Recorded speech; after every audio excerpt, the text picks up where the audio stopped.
ఆశ్రమ దేవుని యొక్క వాక్యాన్ని అందించనున్నారు.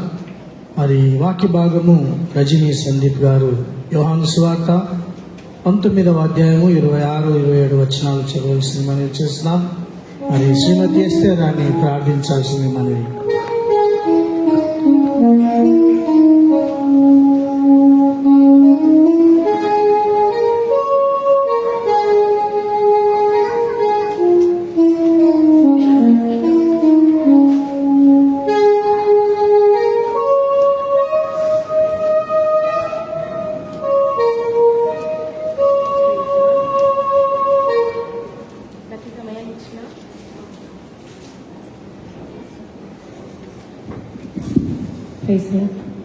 నాకు ఈ సమయాన్ని ఇచ్చిన దేవునికి, పాస్టర్ గారికి, సంఘానికి నా యొక్క నిండైన వందనాలు. నేను చదవబోయే వాక్యం 3వ భాగం యోహాను సువార్త 19, 25, 26, 27. యేసు తన తల్లియు తను ప్రేమించిన శిష్యుడు దగ్గర నిలుచుండుట చూచి, అమ్మ ఇదిగో నీ కుమారుడు అని తన తల్లితో చెప్పాను. తర్వాత శిష్యుని చూచి, ఇదిగో నీ తల్లి అని చెప్పాను. ఆ గడియ నుంచి ఆ శిష్యుడు ఆమెను తన ఇంట చేర్చుకునేను. ఆమె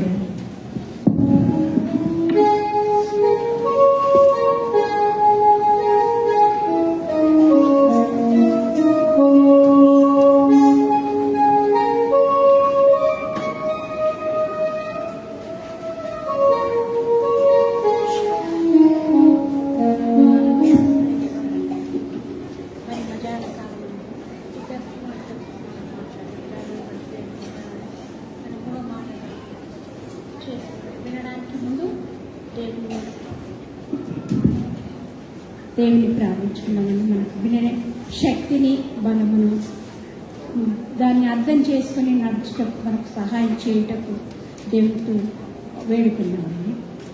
పరిశుద్ధుడా, పరిశుద్ధుడా, మహోన్నతుడా, మహిమగల రాజా, అది బంగారు పాదములకు స్తుతులు, స్తుతులు, స్తుతులు, స్తుతులు, స్తుతులపై ఆసీనుడా, నీకే వందనాలు, వందనాలు, వందనాలయ్యా. అవును దేవా, మరి మమ్మల్ని ఇంతవరకు కూడా క్షేమంగా నీ రెక్కల చాటును దాచుకున్న విధానాన్ని బట్టి వందనాలు తండ్రి. ప్రభువా, మరి 2 మాటలు మాట్లాడిన బిడ్డలను బట్టి వందనాలు తండ్రి.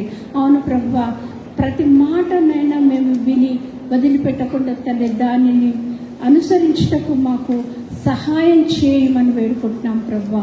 తండ్రి, ఇక్కడ వచ్చిన ప్రతి కుటుంబాన్ని, ప్రతి బిడ్డను దీవించండి తండ్రి. వారు విని మాటలు తండ్రి నీరు కట్టి ఫలింప చేయమని వేడుకుంటున్నాను ప్రభువా. వారు విని ప్రభువా బట్టిగా వదిలేయకుండా తండ్రి దానిని అనుసరించుటకు వారికి జ్ఞానం ప్రసాదించమని వేడుకుంటున్నాం తండ్రి. మాట్లాడపోయే బిడ్డను బట్టి వందనాలు తండ్రి. బిడ్డకు చక్కటి జ్ఞానము దయచేయండి. తనతో ఏది మాట్లాడాలో, ఎట్లా మాట్లాడాలో తనకు నేర్పించమని వేడుకుంటున్నాం తండ్రి. ప్రతి ఒక్కొక్కరిని ఆశీర్వదించండి ప్రభా. అవును రాజా, ఈరోజు చూడలేని ఎంతమంది ఉన్నారు తండ్రి, అయినా మమ్మల్ని సజీవులలో లెక్కించి తండ్రి ఇంత మంచి భాగ్యాన్ని ఇచ్చి ప్రభా ఈ యొక్క సమయం ఇచ్చినందుకు వందనాలు, వందనాలు, వందనాలు యేసయ్యా. మరి ప్రభా, ఇప్పుడు చెప్పిన వాటికి మేము అనుసరించి నడుచుకునేటకు సహాయం దయచేయమని యేసుక్రీస్తు పేరిట వేడుకుంటున్నాను స్వామి. ఆమేన్.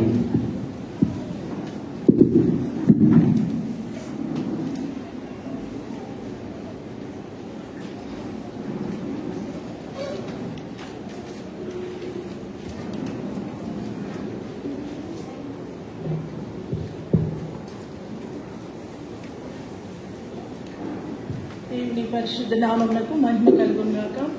దేవుడిచ్చినటువంటి గొప్ప సమయంను బట్టి, ఆధిక్యతను బట్టి దేవుని స్తుతిస్తూ గణపరుస్తున్నాను. మరి ఈ శుభ శుక్రవార ఆరాధనలో మరి 7 మాటలలో నుండి 3వ మాటను పంచుకోవడానికి దేవుడు కృప చూపినాడు. మరి 3వ మాటను ధ్యానించుకున్నామండి. 3వ మాటను ధ్యానిస్తుండగా ఒక చిన్న ప్రార్థన. వాక్య ధ్యానము 19వ అధ్యాయం యోహాను సువార్త 26, 27. యేసు తన తల్లియు తాను ప్రేమించిన శిష్యుడును దగ్గర నిలిచి ఉండట చూచి, అమ్మా ఇదిగో నీ కుమారుడు అని తన తల్లితో చెప్పెను. తర్వాత శిష్యుని చూచి, ఇదిగో నీ తల్లి అని చెప్పెను. ప్రేమగల తండ్రి, పరలోక రాజా, మహోన్నతుడా, నీ ఘనమైన నామమునకై తండ్రి వందనాలు, స్తుతులు, స్తోత్రములు చెల్లించుకుంటున్నాం నాయన. వాక్యమై ఉన్న దేవానికి వందనాలు. రండి ప్రభా, నాతో మాతో మీరు మాట్లాడి అయా ఈ యొక్క వాక్యం ద్వారా మమ్మల్ని బలపరిచి అనేక విషయాలు మాకు బయలుపరచమని యేసు నామం నీ ప్రార్థన అడిగి వేడుకుంటున్నాను తండ్రి, ఆమేన్. దేవునికి మహిమ కలుగును గాక. ఈ యొక్క పరిశుద్ధమైనటువంటి శుభ శుక్రవార ఆరాధనలో 7 సిలువ మాటలను, సిలువ ధ్యానము మనం చేస్తూ ఉంటాం. ప్రభువారు 7 మాటలు పలికినప్పుడు మొదటి మాట తండ్రి నుండి పలుకుతూ, తండ్రిని, పరలోకపు తండ్రిని ఉద్దేశిస్తూ ఆత్మీయంగా మాట్లాడుతూ, ఏది చేసినా అన్ని మాటలు ఆత్మీయంగానే కనబడుతున్నాయి. చివరి మాట కూడా తండ్రితోనే ముగిస్తున్నాడు. తండ్రితో మొదలుపెట్టి తండ్రితో ముగిస్తూ మధ్యలోకి వచ్చేసరికి శారీరకంగా ఈ 3వ మాట అంటే ఈ లోకంలో తనను కనిన తల్లిని గూర్చి ఒక మాట మాట్లాడుతూ ఉన్నాడు. మొదటి మాటను మనం చూస్తూ ఉంటే జస్ట్ అవుట్లైన్స్ చూస్తే మనకు తెలుసు. వర్డ్ ఆఫ్ ఫర్గివ్నెస్ బ్రదర్ పంచుకున్నట్టు క్షమాపణతో కూడిన మాట పంచుకున్నారు. ప్రభువు సిలువలో పలికాడు. రెండవది వర్డ్ ఆఫ్ అష్యూరెన్స్ అంటే ఒక నిశ్చయత, రక్షణను గురించి నిశ్చయత ఆత్మీయంగానే పలుకుతూ వచ్చాడు. 3వ మాటకు వచ్చేసరికి వర్డ్ ఆఫ్ రెస్పాన్సిబిలిటీ అంటే ఒక బాధ్యతతో కూడిన మాటను బయలుపరుస్తున్నాడు. 4వది ఒక వేదనతో కూడిన మాట, వర్డ్ ఆఫ్ అంటే పెయిన్ఫుల్ లేదా యాంగ్జైటీ లేదా ఒక వేదనతో కూడిన మాట మాట్లాడుతూ వచ్చాడు. 5వది మనకు తెలుసు దప్పిక, ఆత్మీయ దప్పికను కలిగి మాట్లాడుతూ వచ్చాడు. 6వది విజయోత్సవముతో వర్డ్ ఆఫ్ విక్టరీ మాట్లాడి చివరికి వచ్చేసరికి వర్డ్ ఆఫ్ సబ్మిషన్, సమర్పణ అంటే తండ్రి నుంచి ఆత్మీయంగా మొరపెడుతూ మాట్లాడుతూ తిరిగి ఆత్మీయంగానే తన యొక్క మాట కూడా ముగిసింది. తన ఆత్మీయ జీవితం అలాగే ఉంది, ముగియడము అలాగే ముగిసింది. మాట్లాడుతూ ఆ సిలువ ధ్యానములో అనేక విషయాలు జరిగాయి. సిలువకు ముందు రాత్రి నుండి చాలా సంఘటనలు జరుగుతూ వచ్చాయి. మనకు తెలుసు లెంట్ ప్యాషన్ వీక్ అంతా మనము జరుపుకున్నప్పుడు రకరకాల అంశాలను మనం జరిగిన సన్నివేశాలు మార్కు సువార్త 11 కళ్ళకు కట్టినట్టు ఒకటి తర్వాత ఒకటి, ఒక దినము తర్వాత ఒకటి ఏమైందో చూస్తా వచ్చాం. ఈ వర్డ్కి వచ్చేసరికి ఈ గత ముందు రాత్రి ఆయన గిన్నె తొలగించుని ప్రార్థించడం, ఆ తర్వాత ఒక సిలువ దృశ్యాన్ని కళ్ళకు కట్టినట్టు చూస్తూ చెమట రక్త బిందువుల వల్ల కారడం, ఇదంతా ప్యాషన్ అనుభవిస్తూనే ఈ సిలువలో వేలాడుతూ కూడా ఆయన ఆత్మ సంబంధంగానే క్షమిస్తున్నాడు, ఆత్మ సంబంధంగానే రక్షణని ఇచ్చాడు. క్షమించి క్షమాపణ పెట్టి చివరి గడిలో కూడా దొంగను రాజ్యంలోకి చేర్చుకున్నాడు. ఆయన మిషన్, ఆయన వచ్చినటువంటి ఆ పర్పస్ ని ఈవెన్ ఆ లాస్ట్ అవర్స్ లో చనిపోయే ముందు కూడా అది నెరవేరుస్తా వచ్చాడు. క్షమించాడు, రాజ్యాన్నిలోకి తీసుకున్నాడు. ఇంకా ఆత్మ దప్పిక కలిగి దాహం దాహం అంటున్నాడు. అట్ ద సేమ్ టైం నా సబ్జెక్టు 3వ మాటకు వచ్చేసరికి కిందకు చూశాడు. ఒక్కసారి ఇట్లా చూశాడు. సిలువలో వేలాడుతూ ఆత్మ సంబంధమైన ప్రక్రియలు చేస్తూనే ఒక్కసారి కిందకు చూసేసరికి వాళ్ళ అమ్మ కనబడి, ఎంతో ఆయాసకరం కదా. ఒక యవనస్తుడు 33.5 సంవత్సరాల వయస్సున్న ఒక యవన కొడుకు సిలువలో నిలువెల్లా వేలాడుతుంటే కింద తల్లి పడే వేదన, ఆ బాధ, తల్లి మనస్సు ఎలాగుంటుందో కుమారుడికి తెలుసు.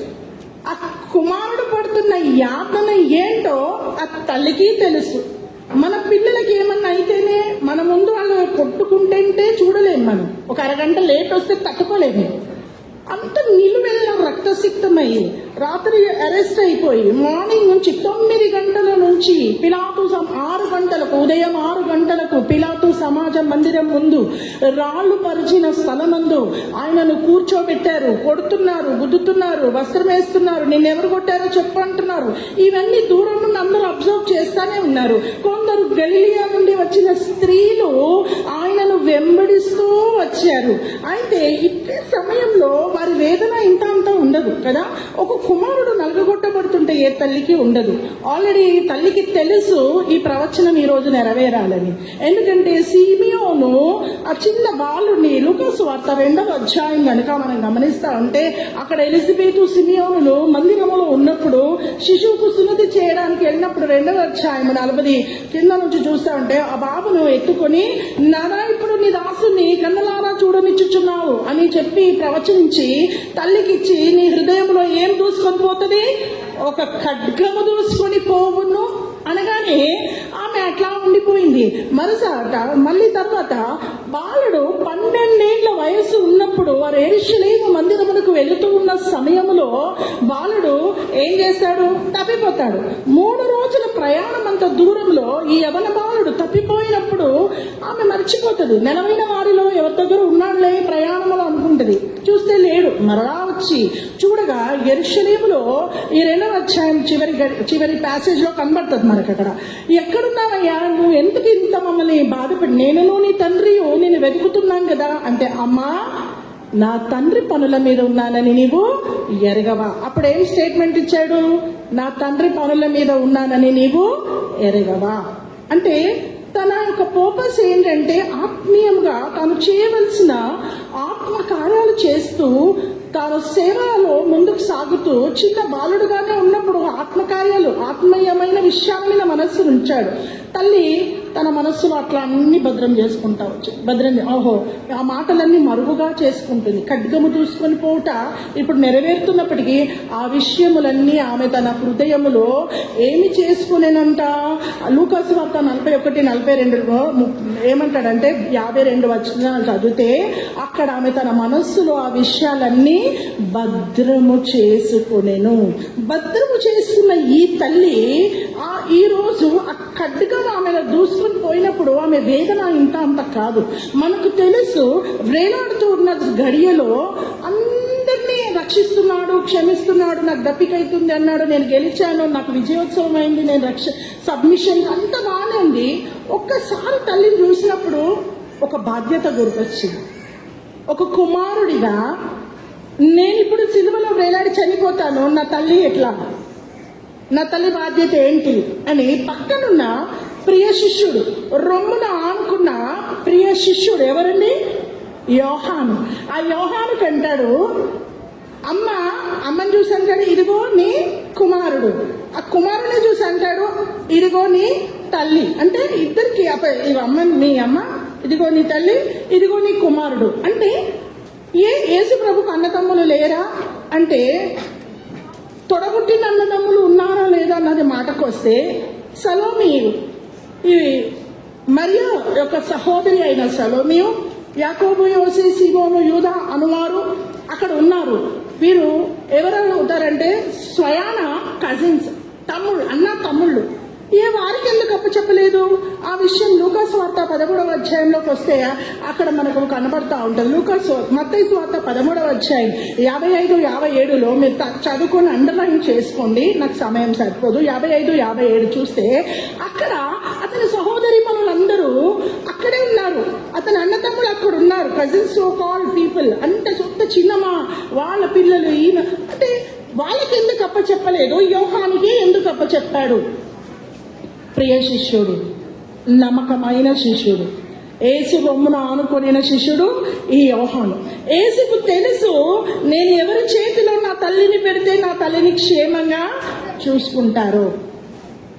నేను చూసుకోలేకపోయాను. 3.5 సంవత్సరాలు ఆయన ఇల్లు విడిచి ఎక్కడికి వెళ్ళాడు, పరిచర్యలో వాడబడ్డాడు. అంతకుముందు ఎక్కడున్నాడు, ఇంట్లోనే ఉన్నాడు. 12 ఏళ్ళు తప్పిపోయినప్పుడు తల్లిదండ్రులు ఆయనను తోడుకుని ఇంటికి వెళ్ళినప్పుడు లూకాసు వార్త 2వ అధ్యాయం 51-52 వచనంలో ఆయన ఇంటికి వెళ్ళి వారికి లోబడి ఉండేది. ఎప్పటిదాకా లోబడ్డాడు?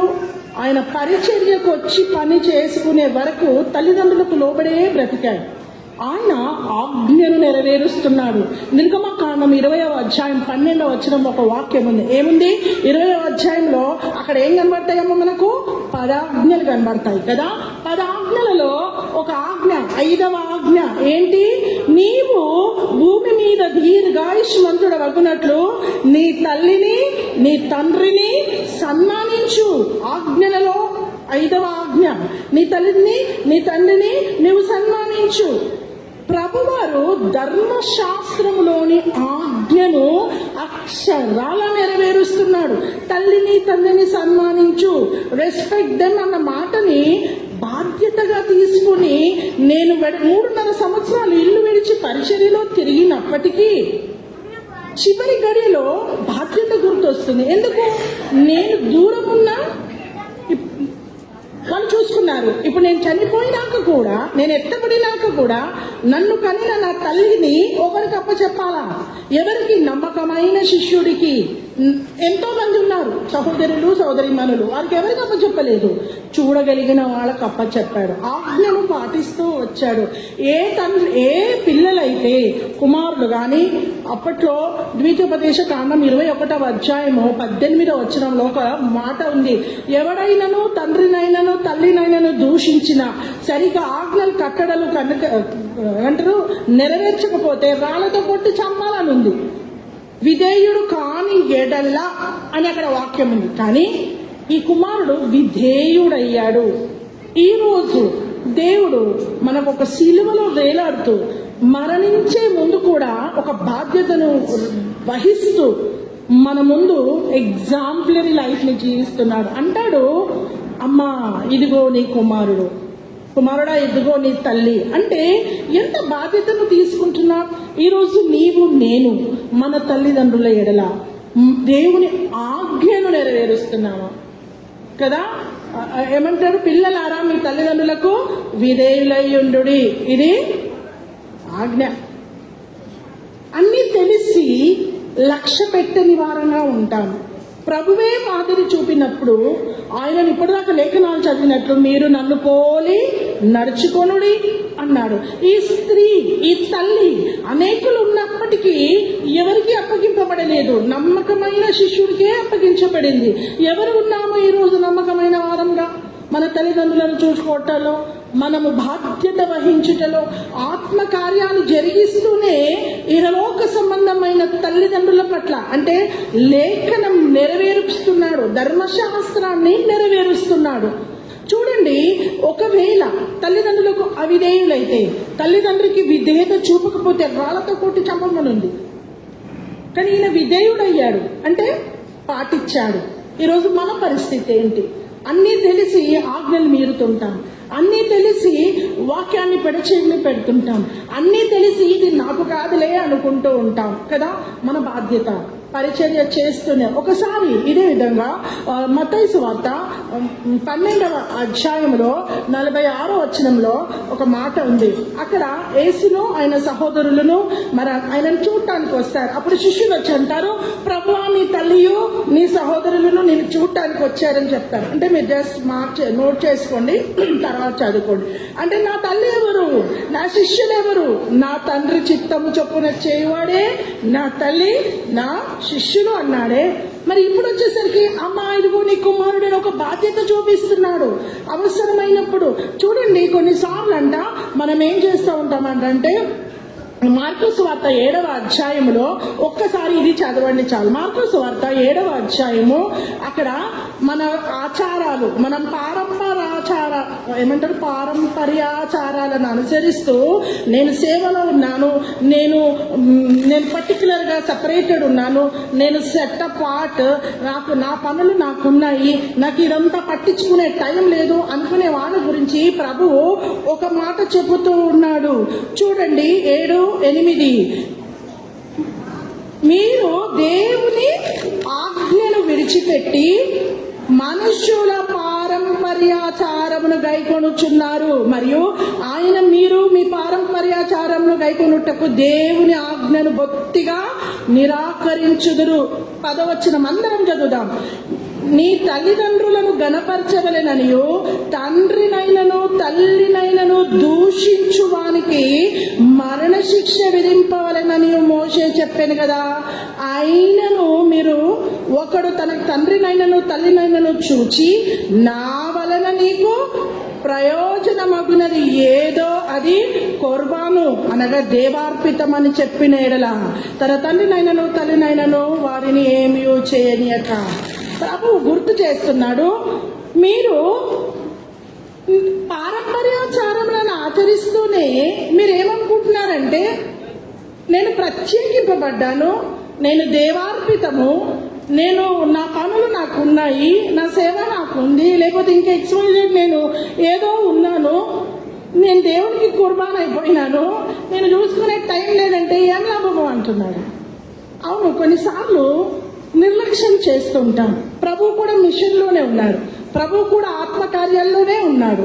రక్షించే టైంలో రక్షిస్తున్నాడు, క్షమించే టైంలో క్షమించాడు, అర్పించుకునే టైంలో అర్పించాడు, కాల్ ఇస్తున్నాడు, తప్పికున్న నా దగ్గర రండి అంటూనే అమ్మను పట్టించుకుంటున్నాడు, అమ్మ విషయమై దృష్టి ఉంచుతున్నాడు. ఆయన గుండె కూడా పగిలిపోయి ఉంటుంది ఆ తల్లిని చూచి. ఒక పెద్ద కుమారుడు కదా, జ్యేష్ఠుడు, ఆయన రక్త మాంసం వలన పుట్టకపోయినను ఆమె మోసింది కదా అంటారు కదా. కన్న ప్రేమ కంటే చెప్పండి, పెంచిన ప్రేమ చాలా ఎక్కువ ఉంటుందంట. పెంచిందా లేదా? 30 ఏళ్ళు ఇంట్లోనే ఉన్నాడు కదా, ఎంతో కొట్టుకులాడు ఉంటాడు. ఆయన మనస్సు విరిగి ఉంటుంది. ఆ తల్లి రోధిస్తా అంగలారుస్తా ఉంది. ఆ సిలువ యాతన, ఆ ప్రయాణం అంతా ఆమె కన్నీళ్లతో మునిగిపోయి ఉంటుంది. ఆమె గుండె రోధించి ఉంటుంది. అలాంటి నిలువెత్తు కొడుకు ఒక క్షణంలో ఆమె ముందు కొంచెం సేపు అయితే పోతాడు అన్నప్పుడు ఆమె వేదన ఇంత కాదు. ఈ కుమారుడు కూడా ఒక్కసారి ఆమెను ఇట్లా చూడగానే గుండె పగిలిపోయి ఉంటుంది. అట్లాంటి సమయంలో ఇట్లాంటి మాటలు మనతో హెచ్చరిస్తున్నాడు. ఈ రోజు నీ తల్లి విషయమైన బాధ్యత, నా బాధ్యత చెబుతున్న నేను కూడా నిర్లక్ష్యం చేస్తే, మనం ఎంత దేవార్పితమైన, మనం ఎంత సమర్పణ అయినా, మనం ప్రేమించే విధంగా ప్రేమించకుంటే, చూడాల్సిన విధంగా చూడకపోతే, నిర్లక్ష్యము వహిస్తే మన సేవ కాదు, మన అర్పితమో కాదు. తీయండి సామెతల గ్రంథం 15వ అధ్యాయంలోకి ఒకసారి వెళ్తే ఈ మాటను నాకు కొంచెం చదివి సహాయపడండి. సామెతల గ్రంథం 15వ అధ్యాయము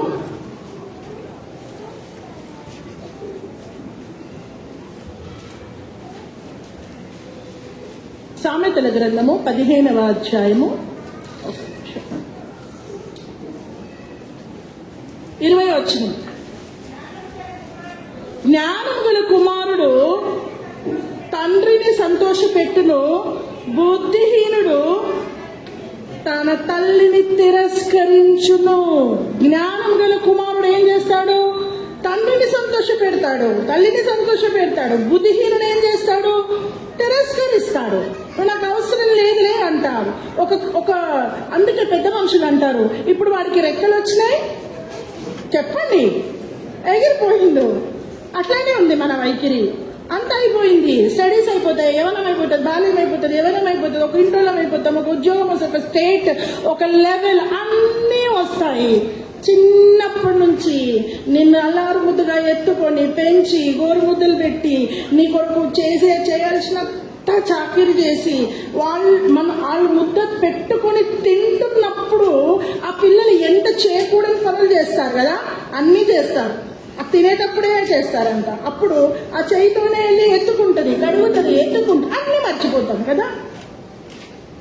ఒకసారి వాళ్ళ ప్రేమను మనం జ్ఞాపకం చేసుకోవాలి, వాళ్ళ గుండెని మనం ఒక్కసారి అర్థం చేసుకోవాలి. అందుకే అంటారు కదా, మీకు ఇప్పుడు తెలీదు, నా వయసుకు వచ్చినప్పుడు మీ పిల్లలు మిమ్మల్ని బాధ పెడితే తెలుస్తుంది. అంటే అందరూ బాధ పెడతారని కాదు, మన బాధ్యత. ప్రభువారే బాధ్యత వహించాడే. శరీర రక్త మాంసమును మరి కలగలుపుకోలేదు, కానీ మోసిన దానికి కృతజ్ఞత చూపిస్తున్నాడు. ఈరోజు నేను ఏ పాప తీసుకుంటున్నాం, మనం ఎంత బిజీగా ఉన్నా, ఎంత పరిచర్యలో ఉన్నా, ఒక్కసారి అమ్మా, మన తల్లిదండ్రులు మన నుంచి ఏం ఎక్స్పెక్ట్ చేస్తారండి? ఒక కాల్ ఎక్స్పెక్ట్ చేస్తారు. They won't expect anything. నాకేమన్నా ఇవ్వాలి నా బిడ్డని ఎప్పుడు ఏ తల్లి ఎదురు చూడదు. బాగున్నావా అంటే షిల్ బీ హ్యాపీ అంతే. తల్లి తండ్రులు పలకరించారు, వచ్చారా పోయారా, అంతవరకే. ఈరోజు నేను కొన్నిసార్లు పంచుకుంటూ ఉంటాం కదా, డాడీని నువ్వు చూసుకో, మమ్మీని నేను చూసుకో. అంతకంటే దౌర్భాగ్య జీవితం ఒకటి ఉండదు. వీలైనంత మట్టుకు, మనతో అయినంత మట్టుకు మనం తిన్న దాంట్లో వాళ్ళకి షేర్ చేస్తాం, వాళ్ళ రుణం తీర్చుకోవాలి. ఆ వృద్ధాప్యంలో వారు ఉసూరుమంటూ బ్రతకకుండా చూసుకోవాలి. వారి దీవెన మన పిల్లల తరము నిలిచి ఉంటుంది. హల్లెలూయా. ప్రభువారు మాదిరి చూపిస్తూ వచ్చారు. ఇదే 19వ అధ్యాయం ఒక్కసారి చూద్దామా? సామెతల గ్రంథం 19వ అధ్యాయము సామెతల గ్రంథం 19వ అధ్యాయము 26వ వచనం. తండ్రికి కీడు చేసి తల్లిని తరిమివేయువాడు అవమానమును అపకీర్తిని కలిగ చేయువాడు. అక్కడక్కడ పేపర్లలో చూస్తుంటాం కదా, వృద్ధులను తరిమేసినారు, వృద్ధులను అందులో వేసినారు, ఆశ్రమంలో వేశారు. నెలకు ఒకసారి పోయి వాళ్ళ ఏమి చెప్పండి. చూడడం కాదు, పెన్షనర్స్ అయితే పెన్షన్ చేసుకుంటాం, ఆస్తులైతే ఆస్తులు రాపించేసుకుంటాం, తిట్టో కొట్టో ఇచ్చేయి. మరి వారెందుకు వద్దు మనకు? తండ్రిని అపహసించి కీడు చేసి తల్లిని తరిమివేయువారు అవమానమును అపకీర్తిని కలిగ చేయవారు. ఒకసారి ప్రభు మనతో మాట్లాడుతున్నావు.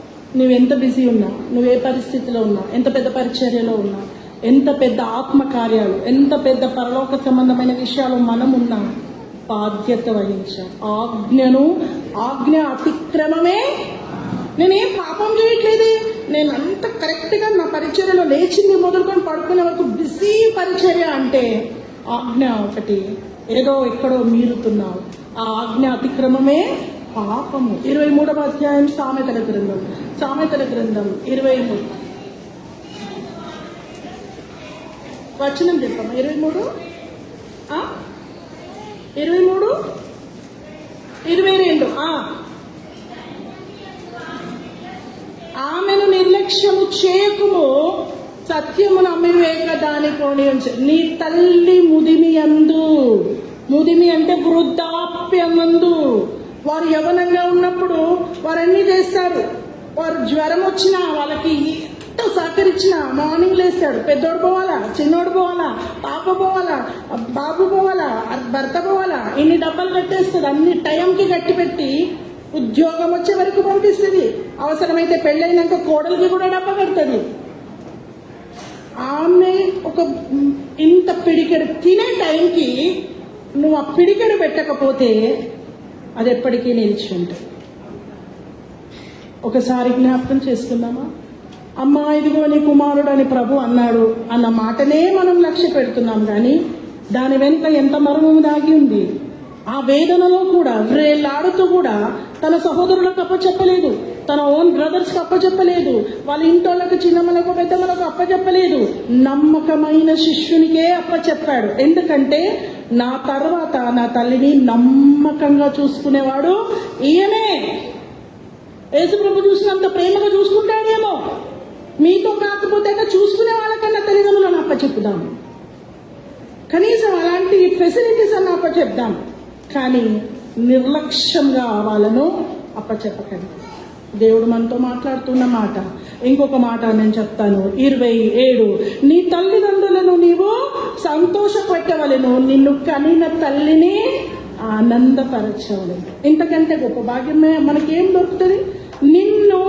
నీ తల్లిదండ్రులను నీవు సంతోషపెట్టు, నిన్ను కనిన తల్లిని ఆనందపరచు. వీలైనంత మట్టుకు వాళ్ళ ఆనందాన్ని మనం కోరుకోవాలి, వాళ్ళ ఆనందం. ఎందుకంటే జీవితం అంతా మన కొరకు సాక్రిఫైస్ చేసిన వాళ్ళని మనము కొంచెం లైఫ్లో ఆ వృద్ధాప్యంలో వీలైనంత మట్టుకు సంతోష పెట్టడానికే ప్రయత్నం చేయాలి. వారి దీవెన నిండుగా నిలుస్తుంది. వారు దీవించినప్పుడు మన పిల్లల తరముకు ఆశీర్వాదాలు నిలబడతాయి. ఇంకొక మాట నేను చెప్పి ముగించాలనుకుంటున్నాను. ఇదే సామెతల గ్రంథము, చాలా వచనాలు ఉన్నాయి, సమయం తక్కువ సమయం. 30వ అధ్యాయం 17వ వచనం. సామెతలు 30:17. తండ్రిని అపహసించి తల్లి మాట విననొల్లని వాని కన్ను లోయ కాకులు పీకును, పక్షిరాజు పిల్లలు దానిని తినును. ఎంత స్ట్రిక్ట్ వర్డ్ ఇక్కడ ఉంది. ఎంత బాధతో ఏమంటారంటే పనిషబుల్గా చెప్పేస్తున్నాడు. తల్లిని కానీ తండ్రిని కానీ అపహసించి మాట విననోళ్ళని వాడి కన్నులు కాకులు పీకుతాయి, లోయ కాకులు పీకుతాయి. అంటే అలాంటి సిచ్యువేషన్లో మనం ఉన్నప్పటికీ మనకు అప్పచెప్పాడా దేవుడు? చెప్పలేదే, కానీ హెచ్చరిస్తున్నాడు. మన తరతరాలు మనం బాగుండాలంటే మనం బాధ్యత వహించాలి. మనము ఆజ్ఞలలో ఒక ఆజ్ఞ అయిన దీనిని గట్టిగా పట్టుకొని, నీవు భూమి మీద దీర్ఘాయుష్మంతుడ వగునట్లు నీ తల్లిని నీ తండ్రిని నువ్వు సన్మానించు. అది మనకు ఆశీర్వాదము, మనకు ఆయుష్ పెరుగుతుంది, వారు ఆనందపడతారు, వారు సంతోషపడతారు. నువ్వు బాధ్యత వహించిన, బాధ్యత కలిగిన కుమారుడిగా, బాధ్యత కలిగిన కుమార్తెగా మనం మనం మన యొక్క కర్తవ్యాన్ని నెరవేర్చాలి. అమ్మా ఇదిగో నీ కుమారుడు అని అంగలారుస్తూనే అంటున్నమాట. ఆ తల్లి గుండె పగిలిపోయి ఉంటది కదా, ఎంత అంగలారుస్తుందో, ఎంత దారి పొడుగున సిలువ ఆయన మోస్తా ఉంటే, రక్త సిక్తమై కారుతుంటే ఆమె కొట్టుకులాడుతుండొచ్చు, అయ్యో పట్టుకోవాలని పోయిండొచ్చు, కింద పడ్డప్పుడు లేపాలని పోయిండొచ్చు, ఆ బ్లడ్ తుడిచి ఉంటది. ఏ విధంగా ఆమె అంతా చూస్తూ వచ్చాడు. చివరిగా నమ్మకమైన వాని చేతిలోనే పెట్టాడు. హల్లెలూయా. ఈరోజు నా బాధ్యత ఏంటి? మనం బాధ్యతగా లేకున్నా బాధ్యత గలవారి చేతి కన్నా అప్ప చెప్తాం. నువ్వు చూడేసే టైం లేకున్నా చూసే వాళ్ళకన్నా అప్పు చెప్తావు. కానీ వాళ్ళను ముదిమి అందు ఏమాత్రము నిర్లక్ష్య పెట్టడానికి వీలు లేదు. అందుకు దేవుడు ఒప్పుకోడు. మనల్ని మనం ఒకసారి పరీక్షించుకుందాం. ఏ బాధ్యత వహిస్తున్నాం? ఏ కర్తవ్యం నెరవేరుస్తున్నాం?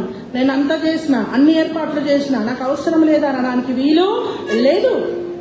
నీ ఆశీర్వాదాలు దాగి ఉన్నాయి ఈ మాట వెనుక. కాబట్టి మనల్ని మనం సరి చేసుకొని ఆ రక్తసిక్తమైనటువంటి ఆ సమయంలో కూడా ఒక బాధ్యత వహించి మనకు మాదిరి చూపిన క్రీస్తును పోలి మనము నడుచుకునే కృప ఆ దేవుడు వాక్యం విన్న మనందరికీ సంఘానికి అనుగ్రహించును గాక. ఆమేన్.